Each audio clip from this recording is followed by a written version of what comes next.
เชฟบ้านกระทะ นา หล่น ยังมี ไม่ใช่กระทะ ดิน หล่นตะหลิว ส หล่ ร้าน งแปลงหากินบ่อื่ เชฟ น ตะหลิ ตาว หลุด ย นะคะ รถบ่ติดชีวิต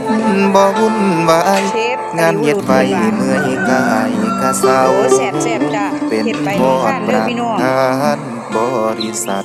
บ่ต้องขาดบ่ต้องแข่งแต่งเองเฮาลูกจ้างนายจ้างก็เฮาคือเก่าวงประชุมคือภาคเขาพร้อมครอบครัว